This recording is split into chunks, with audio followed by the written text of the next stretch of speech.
guards in every She didn't corner. look The scared. She most looked dangerous man in determined. Chicago was dining in And then he saw silence. it. No one enters that room without authorization. No one. But Please, that night, don't the let door my opened, mom die. and it wasn't an enemy. It was a little girl, 7 years old, alone, shivering. She looked him straight in the eyes and raised her wrist. He saw something that froze his blood. What she said next changed him forever. And what he discovered about that girl's mother is something he will never recover from. The private dining room at Marchetti's had no windows. That was why Callum Blackwell preferred it. No angles of exposure. No reflections for someone across the street to study. Just mahogany walls, low amber light, and the kind of silence that money could buy. It was a Tuesday in late November, and Chicago was already freezing. The kind of cold that made the city feel like it was holding its breath. Callum sat at the head of a table, set for four, though only two other men occupied the chairs. Dominic Farrow, his consigliere, mid-50s, gray at the temples, methodical as a surgeon, and Leo Hardin, who handled the union contracts on the south side. Both men were speaking in low, careful tones about a port shipment delayed out of Milwaukee. Callum listened without looking at either of them.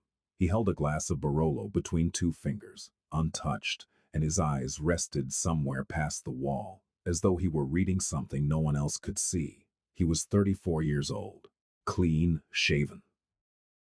Dark hair swept back from a face that could have belonged to a financial analyst or a federal judge, sharp, composed, revealing nothing. His suit was charcoal, impeccably cut, and there was a small scar just below his left ear that nobody asked about twice.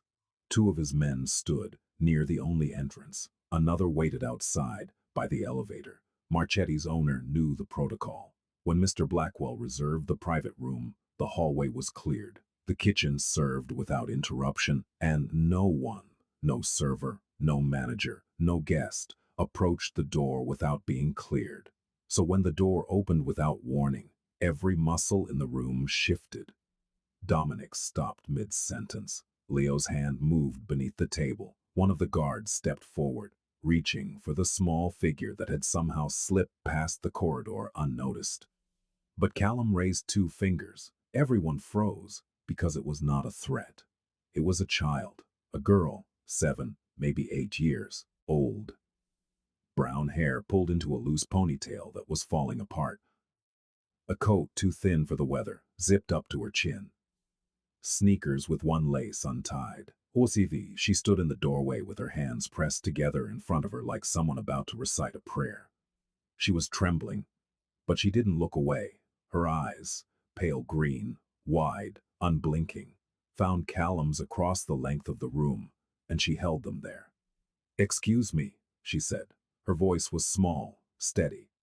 "Are you Mr. Blackwell?" The room did not breathe. Callum set down his glass. He studied her the way he studied everything, without rushing, without expression, cataloging details. The redness around her eyes, the way her coat sleeves were pushed up past her wrists, as though they'd been rolled by someone else, a faded hospital bracelet still clinging to her left arm. "Who brought you here?" he asked. His voice was low, unhurried. "No one," she said. "I came by myself." Dominic stood. "I'll handle it." "Sit down," Callum said. He didn't raise his voice. He never raised his voice. Dominic sat. Callum looked at the girl again. "What's your name?" "Wren," she said. "Wren Hargrove." The name didn't register, not immediately, but something behind it, something in the way she said Hargrove, made the air taste different. "What do you want, Wren?" She didn't answer right away. Instead, she took 3 steps closer. Then, with the kind of deliberateness that didn't belong to a child her age, she pushed up the sleeve of her left arm. On the inside of her wrist, just below the hospital bracelet, there was a birthmark, crescent-shaped, dark, about the size of a thumbprint. Callum felt the room tilt, because he had the same one, exactly the same shape, same placement, same wrist. He had inherited it from his father, and his father from his. The girl looked at the mark on her skin, then looked at him. "My mom told me," she whispered, "that if I ever found someone with the same mark." He might be my dad. She paused. She said to find you. Before she died. The Barolo sat untouched. The port shipment no longer existed. Milwaukee was a word from another language. Callum Blackwell, who had ordered men removed from rooms, who had negotiated with killers and never flinched, who had buried people he once loved without shedding a tear, stared at a 7-year-old girl and could not speak. The next 40 seconds passed in absolute silence. No one moved. The guards looked at each other. Dominic looked at Callum. Leo looked at the floor. Callum looked at the birthmark. Then he said very quietly, "Everyone out." Callum, Dominic began. Now, they filed out without another word. The guards closed the door behind them, and then it was just Callum and the girl, standing 12 feet apart in a private room that suddenly felt enormous. Ren didn't sit. She didn't cry. She stood there with her sleeve still pushed up, her breathing shallow, her chin slightly raised. The posture of someone who had practiced being brave. Callum leaned forward, elbows on his knees. He pressed his hands together, the way he did when he was calculating something. But there was no calculation for this. "Your mother's name?" he said. "Lena," the girl said. "Lena Hargrove." The room changed temperature. Lena. He hadn't spoken that name in 8 years, hadn't allowed it. It had been filed in the part of his memory that was sealed shut, the part that held things too dangerous to revisit. Not dangerous because they threatened him. Dangerous because they made him feel something. Lena Hargrove. 23 when he met her, a graduate student in social work at the University of Chicago, with dark hair and a quiet laugh, and the kind of moral clarity that made him feel like a fraud every time she looked at him. She had known what he was. Not the details, never the details, but the shape of it. She had stayed anyway. 14 months, she had stayed. And then she left. No letter, no fight. One morning she was there, and that evening she wasn't. Her apartment cleared out. Her phone number disconnected. Her friends, the few he knew, claimed ignorance. She vanished the way people vanish when they don't want to be found. He'd looked for her, quietly, thoroughly, using every resource he had. For 6 months, he'd had people searching, and then he stopped, not because he'd given up, because he understood. She had left to get away from him. He had respected that, the only way he knew how, by never looking again. And now her daughter was standing in front of him, with his birthmark on her wrist and a dead woman's last wish in her mouth. "When?" Callum said. His voice was barely audible. "When did she die?" 19 days ago, Ren said, and then, more quietly, "She was sick for a long time. She didn't tell me how long." Callum closed his eyes. 19 days. Lena had been dead for 19 days, and he hadn't known. Hadn't felt it.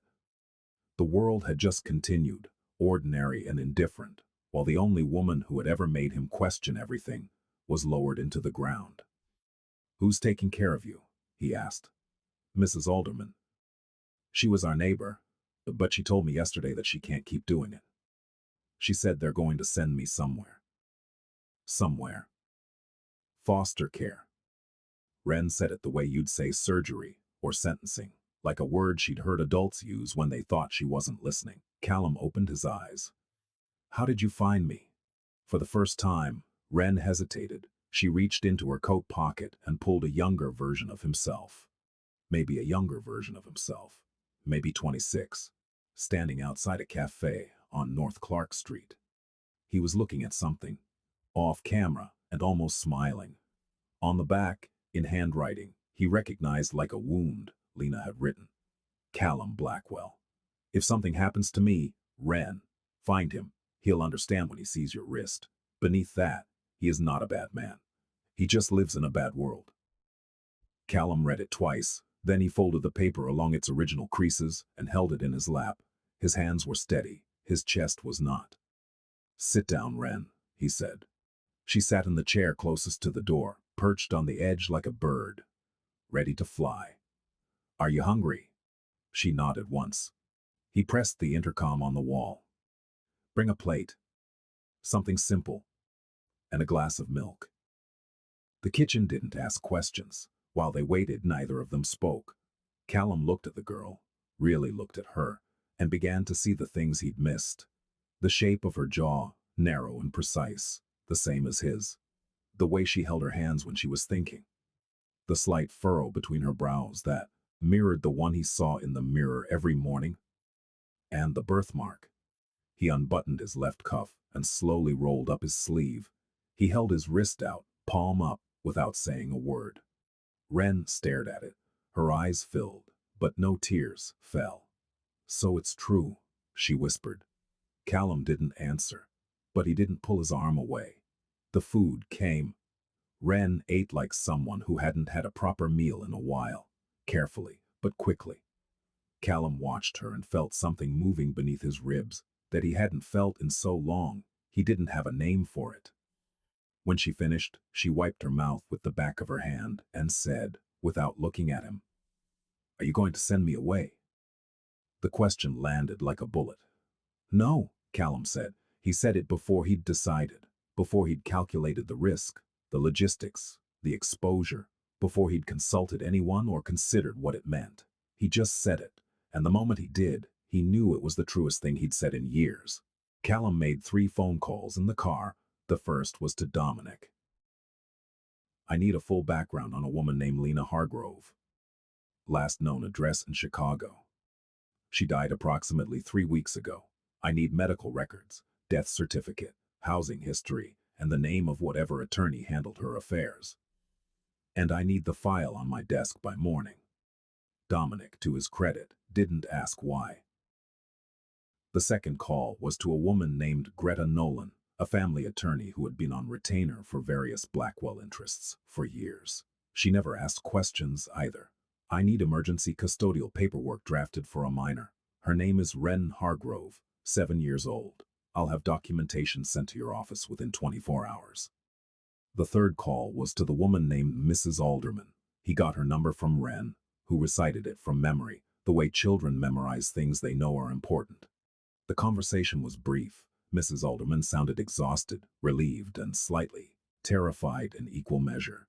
She agreed to bring Ren's things to a location Callum specified. She didn't ask who he was. Something in his voice told her not to. Ren sat in the back seat of the armored sedan beside him, her seatbelt pulled tight across her small frame. She watched the city slide past the window with the quiet intensity of a child who was used to observing, not participating. She didn't ask where they were going. She didn't fidget or complain. She simply existed beside him in a silence that felt strangely comfortable. Callum lived in a brownstone in Lincoln Park. 4 stories. Unremarkable from the outside. Fortified on the inside. Security cameras on every approach. Reinforced doors.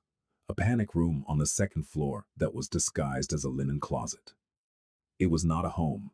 It was a command center that happened to have a kitchen. He had never imagined a child in it. When they walked in, Ren stopped in the entryway and looked up at the high ceilings, the dark wood paneling, the staircase that curved upward into shadow. "It's very quiet," she said. "Yes." "Do you live here alone?" "Yes."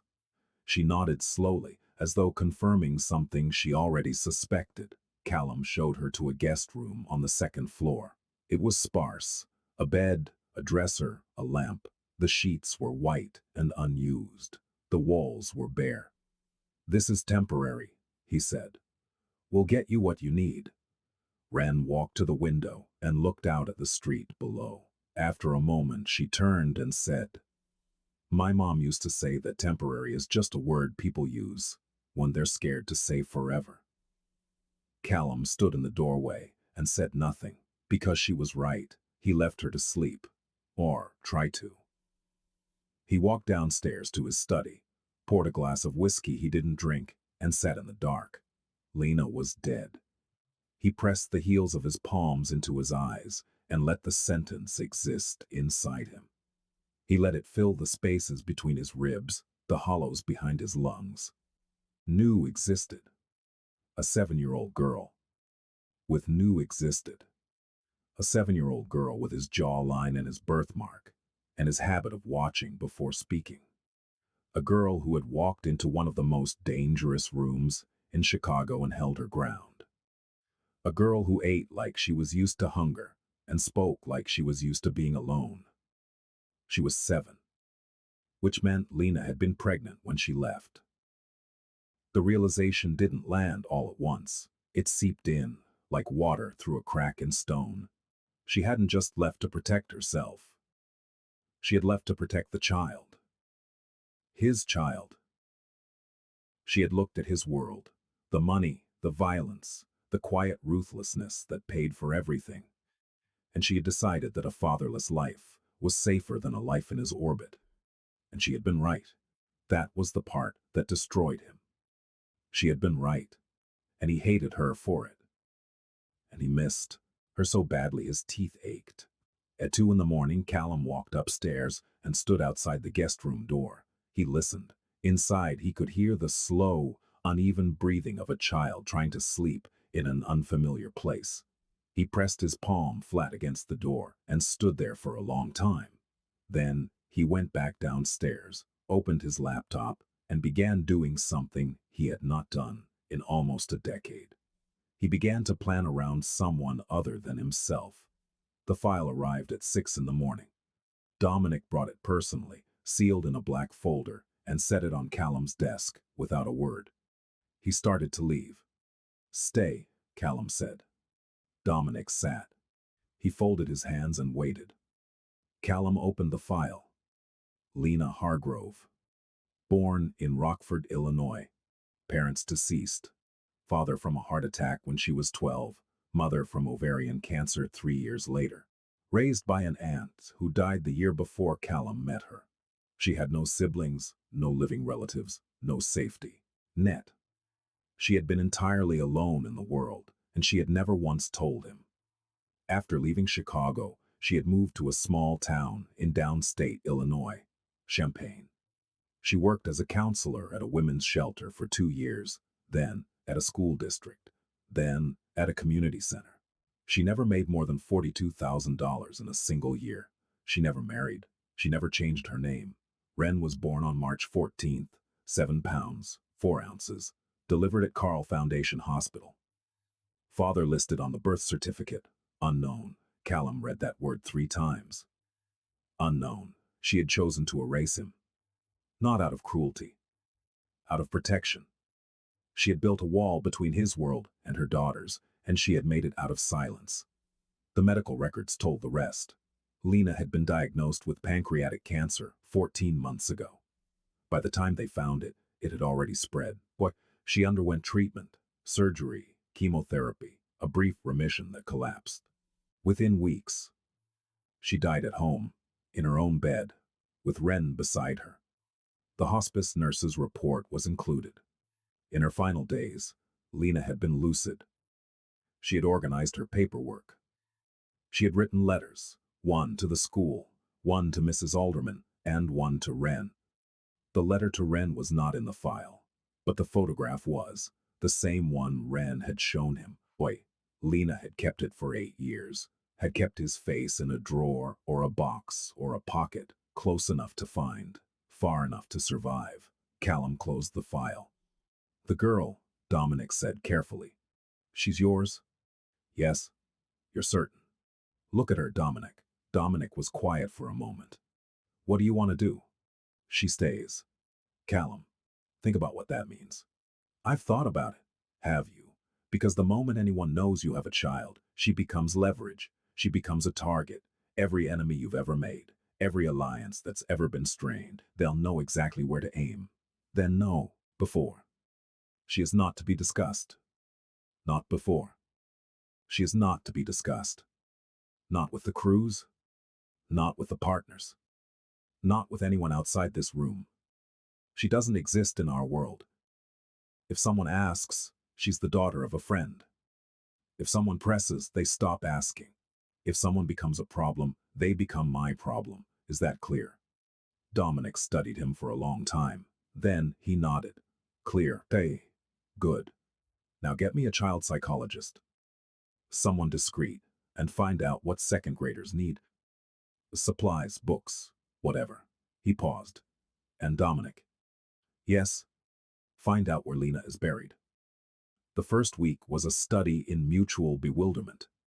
Callum Blackwell had managed supply chains worth hundreds of millions of dollars. He had navigated federal investigations, territorial disputes, and the particular politics of men who solved disagreements with violence.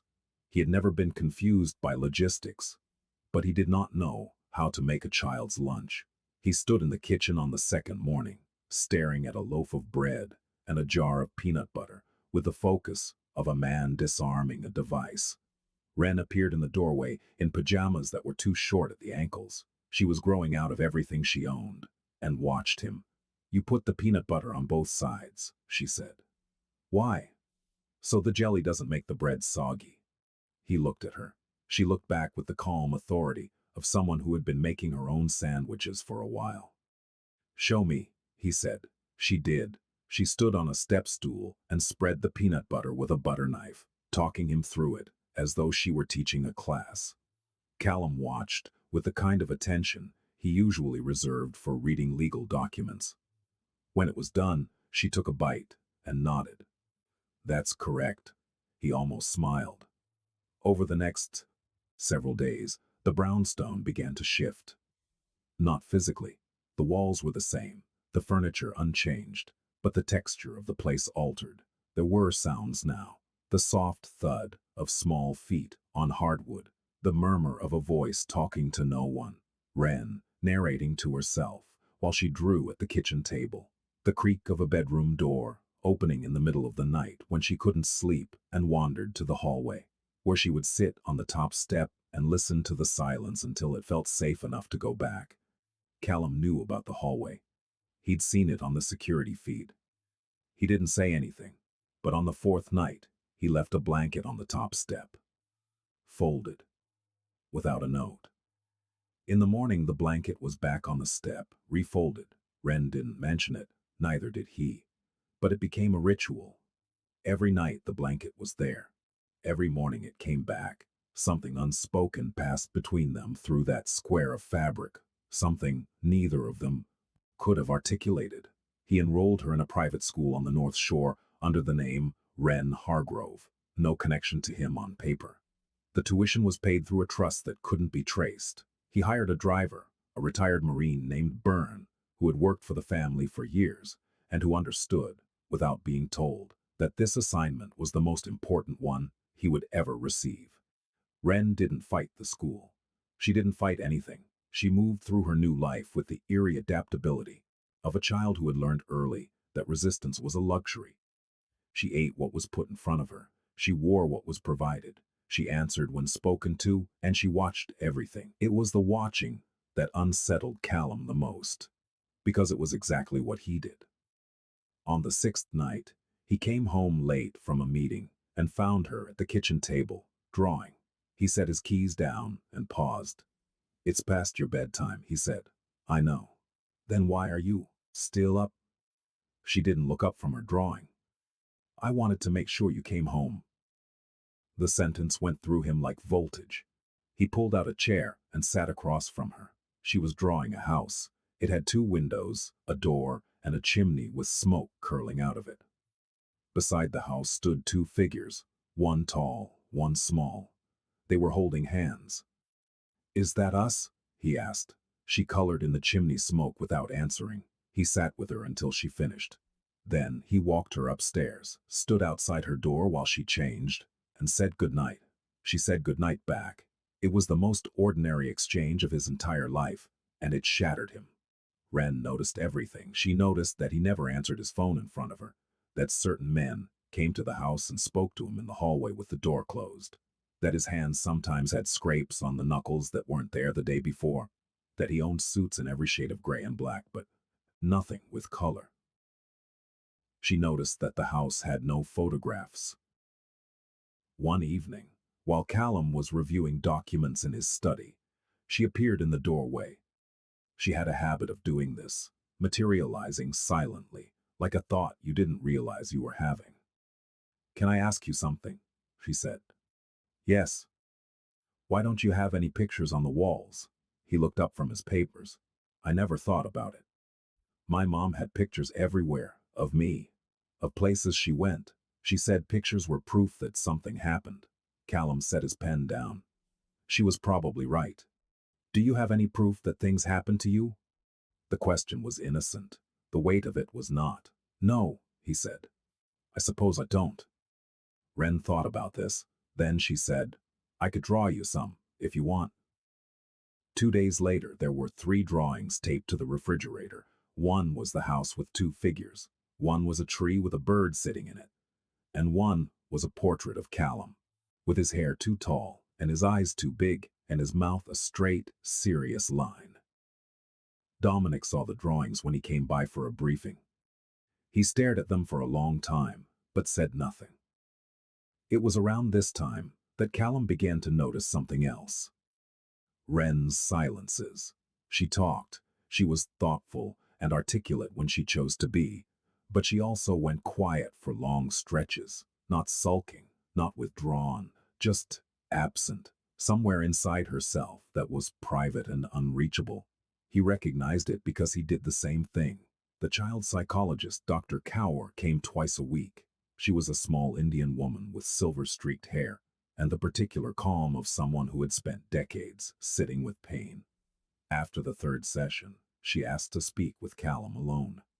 She's grieving, Dr. Kaur said, which you already know, but she's doing it in a way that concerns me. How? She's managing it, containing it. She's performing stability because she believes that if she shows you how much she's hurting, you'll decide she's too much trouble and send her away. The words landed like stones dropped into still water. She's a 7-year-old girl who lost her only parent, Dr. Kaur continued, and instead of falling apart, which she has every right to do, she's holding herself together so that the only other person in her life doesn't leave. Callum was quiet for a long time. What do I do? He asked. It was perhaps the first time in his adult life he had asked that question, sincerely. You let her fall apart, Dr. Kaur said, and you stay in the room when she does. It happened 3 days later. They were in the car, coming home from school. Byrne was driving. It was raining. A song came on the radio, something soft, acoustic, forgettable. Ren had been looking out the window, and suddenly she wasn't. Her face crumpled, not dramatically, not loudly. It folded inward, like a paper crane being unfolded, and the tears came, without sound. Her small body shook, and she pressed her face into her hands, and a noise came out of her that was so raw and so old that it didn't sound like it could belong to a child. Byrne looked in the rearview mirror, uncertain. Callum didn't hesitate. He unbuckled Ren's seatbelt, pulled her onto his lap, and held her. He didn't say it was going to be okay. He didn't tell her to stop. He didn't offer comfort in the form of words, because words were useless in the face of this kind of loss. He just held her. She cried for 11 minutes. He knew because he watched the clock on the dashboard, not because he was impatient, but because he wanted to remember. He wanted proof that this had happened. When she was done, she stayed in his lap, her face pressed into his shoulder, breathing in small, shuddering gulps. The rain streaked down the windows. I miss her, Ren whispered. I know, Callum said. His voice was rough. I miss her too. It was the first time he'd said it out, loud. And it was true. There was a man named Victor Sable. Sable ran a crew out of Bridgeport that had been encroaching on Blackwell territory for months, skimming from construction kickbacks, pressuring a councilman who was supposed to be untouchable, and most recently, making inquiries about Callum's personal life. The kind of inquiries that meant someone was looking for a weakness. Callum had tolerated it, not because he was afraid of Sable. Sable was a mid-level irritant, the kind of man who mistook aggression for power, but because dealing with him would create noise, and noise attracted attention. But then, Marcus, one of Callum's younger soldiers, 23, eager to prove himself, made a mistake. During a visit to the brownstone for a routine drop, Marcus caught a glimpse of Ren coming down the stairs. He didn't say anything. He didn't need to. The look on his face was enough. The surprise, the flicker of calculation, the too quick averting of his eyes. Callum noticed. That night, after Ren was asleep, he called Marcus back to the house. "The girl you saw on the stairs," Callum said. "They were standing in the foyer. The lights were dim." "What did you see?" "Nothing." "I didn't see anything, Mr. Blackwell." "That's the correct answer. Now tell me the truth." Marcus swallowed. "I saw a kid coming down the stairs. I didn't think." "You don't think. That's the first thing you need to understand. You don't think about her. You don't talk about her. You don't mention her to anyone. Not your crew, not your girl, not your mother in confession. She doesn't exist. Do you understand?" "Yes, sir. If I find out that her existence has traveled past this room, I won't need to find out how. I'll just need to find you. We clear?" "Crystal." Marcus was reassigned to the docks the next day, not as punishment, as distance. But the incident hardened something in Callum. The world he operated in was not theoretical. It was real, and it had teeth. And it would not care that Ren was 7 years old and drew pictures of houses with smoke coming out of the chimney. If she was found, she would be used, and if she was used, he would burn everything to the ground to get her back, and the burning would destroy them both. So he built walls, physical walls. The brownstone was retrofitted with additional security, new cameras, a direct line to a private security firm that operated outside his organization, biometric locks on every exterior door, and invisible walls. Ren's school records were buried under layers of legal insulation. Her medical records were handled by a private physician who made house calls and kept no digital files. Her existence was a secret so tightly held that it became, in Callum's world, the most valuable piece of information he possessed. Dominic managed the logistics with his usual precision, but during one of their late-night briefings, he said something that landed differently than usual. "You know this isn't sustainable." "What isn't?" "Keeping her sealed off from everything. She's not a document, Callum. She's a child. She'll grow up. She'll have friends who want to come over. She'll have questions about why her life looks the way it does. Then we'll deal with that when it comes." "And what about you? You going to keep living two lives forever? The boss and the father?" Callum looked at him. "I've always lived two lives, Dominic. The only difference now is that one of them matters." It was a Saturday morning in early January, the kind of brittle, blue sky Chicago day where the cold felt personal. Ren had been living in the brownstone for 6 weeks, and the house had changed in ways that were subtle but irreversible. There were books on the living room shelves that hadn't been there before, children's novels, an illustrated encyclopedia of birds, a collection of poems that Dr. Carr had recommended. There were colored pencils in a mason jar on the kitchen counter. There was a small pair of rain boots by the front door. Callum had been up since 4, dealing with a situation involving the Milwaukee port that had finally reached its conclusion. He was tired, the kind of tired that lived in his bones, not his muscles. He was sitting in the kitchen in a white t-shirt and dress pants, drinking coffee when Ren came downstairs. She climbed onto the stool across from him and poured herself a glass of orange juice with the focused seriousness of a chemist. Then she looked at him. Her eyes dropped to his arms. Then his collarbone, where the t-shirt didn't quite cover. Then back to his arms. "You have a lot of scars," she said. He set down his coffee. He knew this conversation was coming. He'd known since the first day. "I do," he said. "Do they hurt?" "Not anymore." She was quiet for a moment. Then, "How did you get them?"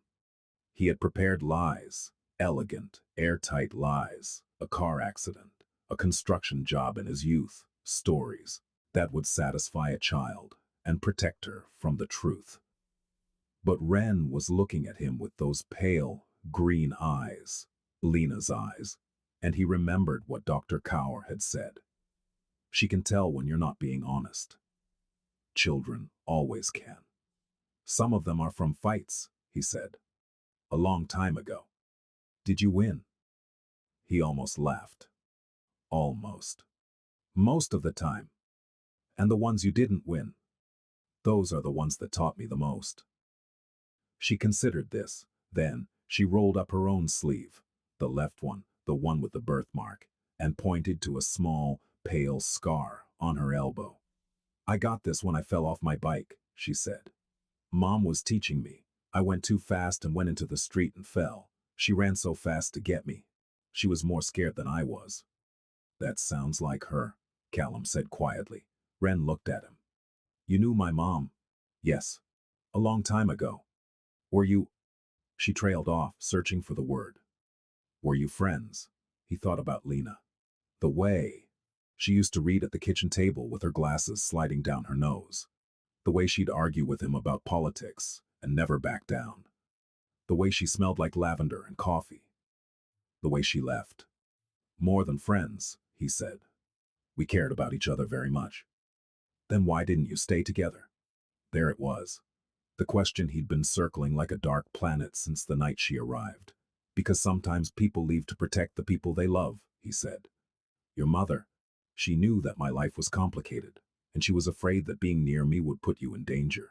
So she left, and she raised you by herself, and she did a better job than I could have ever done. Ren absorbed this in silence. Are you still dangerous? She asked. Callum looked at his daughter, her small face, her serious eyes, her bare feet on the cold kitchen tile, and said the most honest thing he could. Do anyone who tries to hurt you? Yes. She nodded as though this answer made perfect sense. Then she said, Can I have pancakes? And just like that, the world was ordinary again. He stood up and opened the cabinet and found the mix, and she told him how much to pour, and they made pancakes together in the cold morning light, while the city woke up around them. Callum went to Champagne alone. He drove himself, which he hadn't done in years. 2.5 hours south on I-57, through flat, frozen farmland under a white sky. He didn't play music. He didn't call anyone. He drove in silence and let the miles accumulate like a penance. The cemetery was small. A modest place on the edge of town, bordered by a wire fence and a row of bare oaks. He parked on the gravel shoulder and walked the rows until he found it. Lena Marie Hargrove. Beloved mother. 1989 to 2025. 2 words. Beloved mother. That was her summary. That was the public record of a woman who had loved deeply enough to disappear, who had raised a child alone and dying, who had kept a photograph of a dangerous man in a drawer for 8 years because she believed, in spite of everything, that he was not irredeemable. Callum stood at the grave for 45 minutes. He did not cry. He was not sure he knew how anymore, but something inside him pressed against his chest like a fist, and he let it. I didn't know, he said aloud. His breath made clouds in the cold air. I should have known. I should have looked harder. I should have found you. The wind moved through the bare oaks. Nothing answered. She's safe, he said.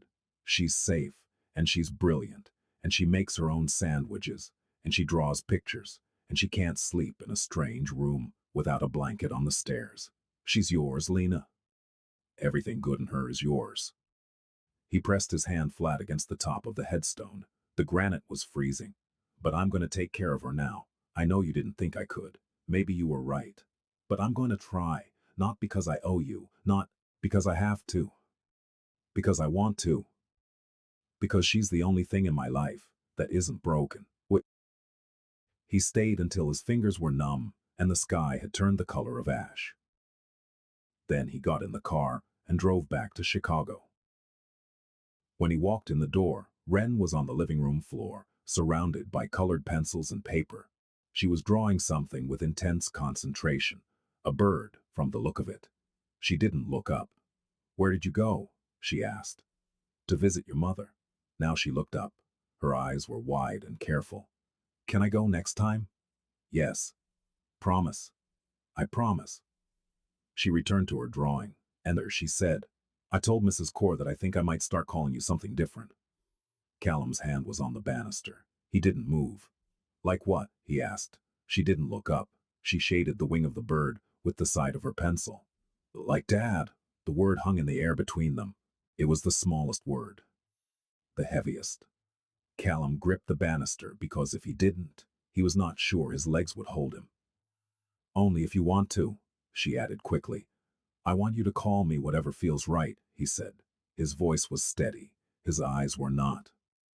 Okay. She paused. Okay, Dad. He stood there for a long time after that. The heating clicked on. The pencil scratched against paper. Outside snow had begun to fall. Light, barely visible, dusting the street with something clean. Spring arrived the way it always does in Chicago, reluctantly, in false starts, with cold snaps that felt like betrayal. And then, one morning, a sky so blue and a breeze so warm that the whole city exhaled. Wren had been living with Callum for 4 months. Her room was no longer spare.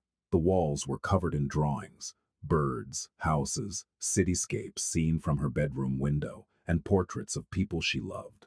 Her mother appeared in several of them, always smiling, always in yellow, because Wren said that was her favorite color. There was a bookshelf now, filled to capacity, and a rug shaped like a cloud, and a lamp with a paper shade that she'd decorated herself with markers. The house had changed too, not just the child's things, though those were everywhere, like evidence of some joyful invasion, but the quality of the air itself. There was noise now, footsteps and laughter and arguments about bedtime, and the particular sound of someone who lives with you, calling your name from another room. Callum's world had not stopped being what it was. The meetings continued. The phone calls, the quiet, calculated violence that kept everything in place. He was still Callum Blackwell, and the city still feared him. But there were new rules now. He was home for dinner every night by 7, non-negotiable. Dominic had learned to schedule accordingly. There were no meetings at the brownstone after 5 p.m. There were no weapons in any room Wren might enter.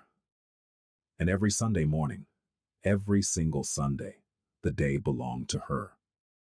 They went to the zoo. They went to the Art Institute, where Wren stood in front of the Impressionists for so long that a security guard asked Callum if everything was all right. They walked along the lake, even when it was cold, because Wren liked the way the water sounded. They ate breakfast at a diner on Clark Street, where the waitress started calling her the artist, because Wren always drew on the paper placemats. One Sunday in April, Wren asked to go to a hardware store. Why? Callum asked. I want to paint my room. What color? She thought about it for a long time. Then she said, yellow. Of course, yellow, Lena's color. They went to the hardware store. They stood in the paint aisle for 20 minutes while Wren agonized over shades. She finally chose one called Morning Light. Callum bought brushes, rollers, trays, drop cloths, and painter's tape. He had never painted a room in his life. They painted it together that afternoon. Callum taped the edges. Wren did the rolling, standing on a step stool, tongue between her teeth, applying the paint with the seriousness of a master restorer. They got paint on their clothes, on the floor, on each other. Wren laughed when a drop landed on Callum's forehead. It was the first time he'd heard her really laugh. Not a polite laugh, not a careful laugh, but the full, unguarded, breathless kind that made her whole body shake. It was Lena's laugh. It was an echo from another life, reaching across the years to find him. He wiped the paint from his forehead and looked at his daughter, yellow-streaked and grinning in a room slowly filling with light. And he felt something he had not felt since he was a boy. He felt like he was home. That evening, while Wren's room dried, she fell asleep on the couch with her head on his arm. The television was on, muted, showing something neither of them had been watching. The brownstone was quiet. The city hummed outside. Callum sat perfectly still. He listened to her breathe. He counted the breaths, the way he'd once counted threats, carefully, attentively, as though each one was precious. His phone buzzed, a message from Dominic. The Sable situation requires a meeting, tomorrow at 9. Callum looked at the phone. He looked at Wren. He typed back with one hand. Reschedule. I'm busy in the morning. Dominic's reply was immediate. It's urgent, Callum typed. She has a school thing. I'll be there. There was a pause. Then, understood. He set the phone down and returned to the silence. The yellow paint smell drifted from upstairs, fresh and clean, like a room that had never been lived in before. Like a beginning. Ren stirred in her sleep. Her hand found his arm and held on, the way children do when they're dreaming. Instinctively, without thought, as though proximity to safety is something the body knows before the mind does. He didn't move. He didn't want to. Outside, the last light of the day was fading over Chicago, turning the sky gold, and then amber, and then the deep, bruised blue of evening. A city full of danger, and ambition, and relentless, grinding motion. And in one brownstone in Lincoln Park, behind reinforced doors and biometric locks, and walls built to keep the world out, a man who had never planned to be a father sat on a couch with yellow paint in his hair, listening to his daughter breathe. He was not a good man. He knew that. He would never be a good man, not by any measure the world would accept, but he was her father, and that, he had decided, was enough. On the refrigerator, among the drawings, there was a new one, taped up that morning before school. It showed two figures standing in front of a yellow house. The tall one had a straight, serious mouth. The small one was smiling. Between them, in Ren's careful, uneven handwriting, was a single word. Dad. And that was all the proof he needed that something had